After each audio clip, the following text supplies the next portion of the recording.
Right. So.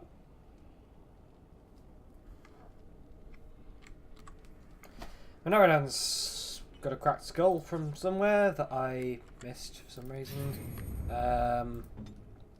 Barkspawn's got nothing used. Apparently, all our health poultices and healing items. And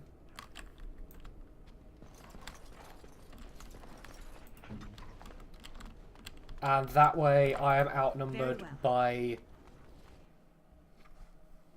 animated suits of armour that don't seem to take damage. And have that same pull ability that the Revenant had. And yeah, just generally fuck that. And combat in this game in general.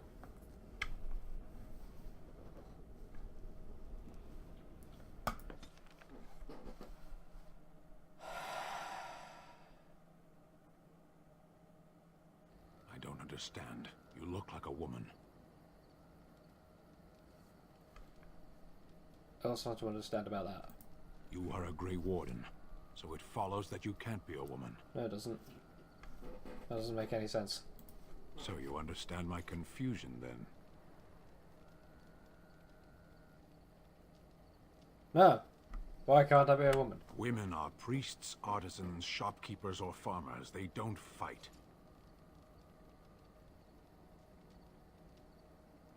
That's... the words here are not universal truth, but I think the actual words Minarad would use in this situation are bullshit. Why would women ever wish to be men? That makes no sense. That's why you're at the camp not fighting with us, Dan. They don't wish to be men, they wish to be women who fight. Do they also wish to live on the moon? That's as attainable. I'm a woman, I'm not fighting. One of those things can't be true. A person is born, Gunari or human or elven or dwarf. He doesn't choose that. The size of his hands, whether he is clever or foolish, the land he comes from, the color of his hair, these are beyond his control. We do not choose, we simply are. The person can choose what to do. Can they? We'll see. Sten approves. Minaridan doesn't. So, why did that conversation happen then, eh? Something you need? I'm sure either my boy or I can help you out. Yes. I'm sure you'll Every be pleased with the healing goods my thing boy you and have. I have collected, and with your discount. Lots of health poultices. All the injury kits. Just everything. Inventory full. Okay. Have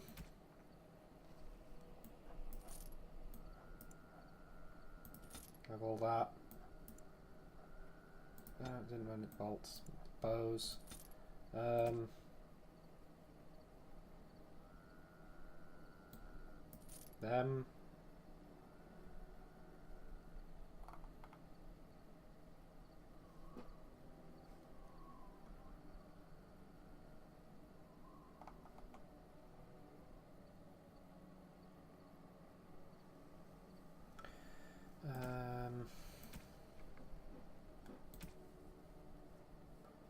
I haven't used all my elf fruit. I've used all my bottles though.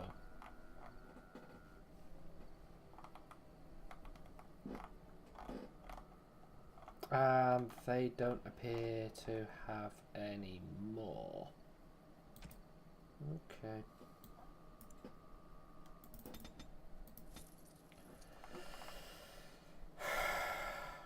Right.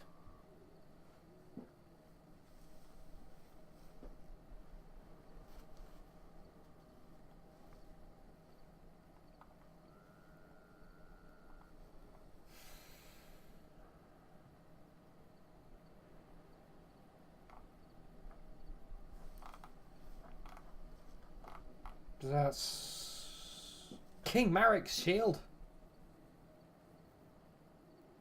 Oh, it's not actually a shield, it's a gift. Alistair Doll.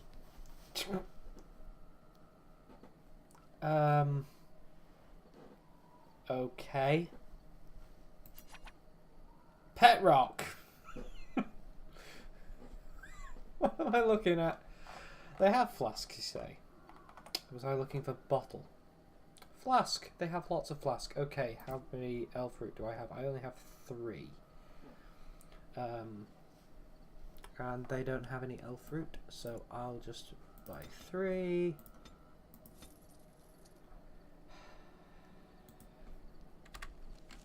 Yep.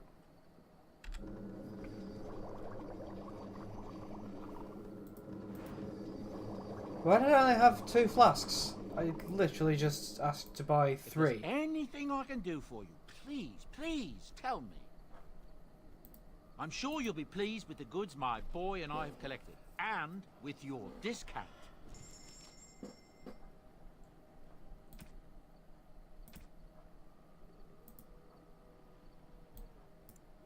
Just the one. Okay, let's try that again.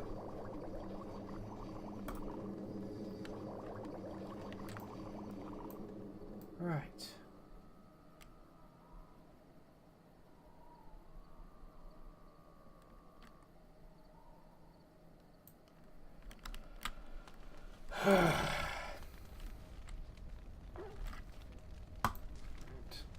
What do you need?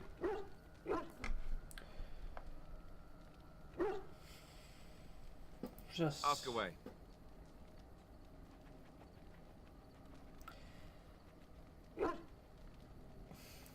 okay, you know about Al Eamon. Did I say that? I meant that dogs raised me. Giant slobbering dogs from the Anderfells. A whole pack of them, in fact.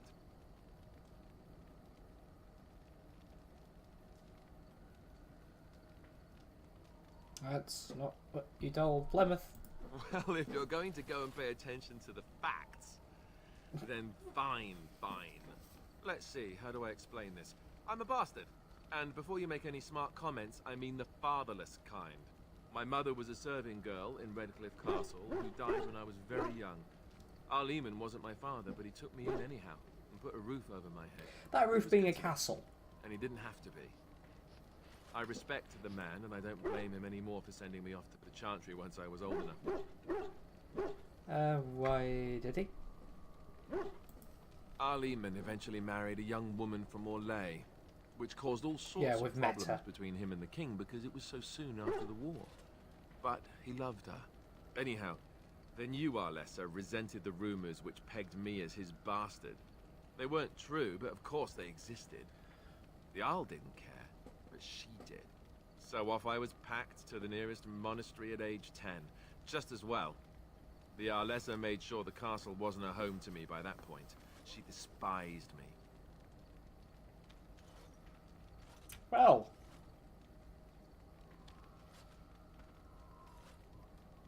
It's an awful thing to do to a child. Maybe. She felt threatened by my presence, I can see that now. I can't say I blame her. She wondered if the rumors were true herself, I bet. I remember I had an amulet with Andraste's holy symbol on it. The only thing I had of my mother's. I was so furious at being sent away, I tore it off and threw it at the wall and it shattered. Stupid thing to do. The Arl came by the monastery a few times to see how I was, but I was stubborn. I hated it there, and blamed him for everything. And eventually, he just stopped coming.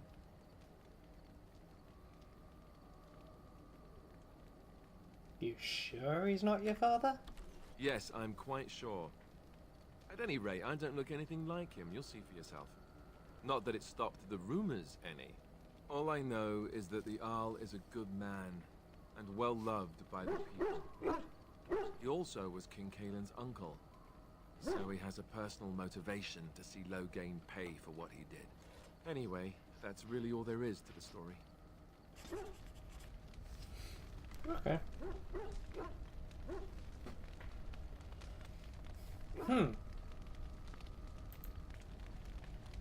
More chats. Yes?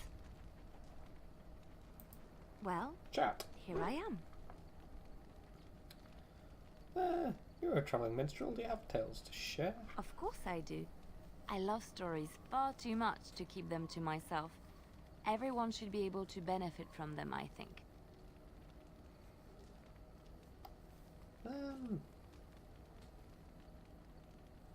Ferelden legends.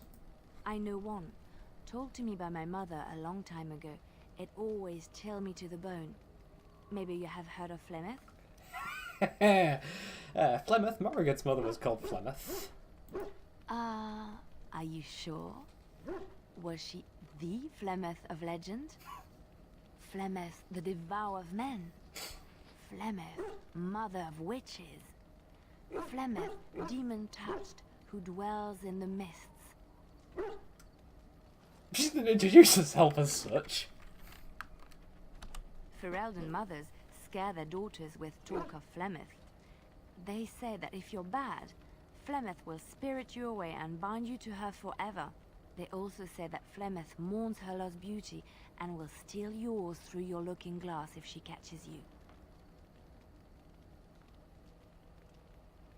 Okay, go on, tell me that whole story. Flemeth's beauty was known throughout the land. She had hair like unto a moonless night, skin as pale as winter's first snow, and eyes as beautiful and perilous as the sea. When she came of age, she came to the attention of the Lord of Highever, Conobar, and he took her for his wife.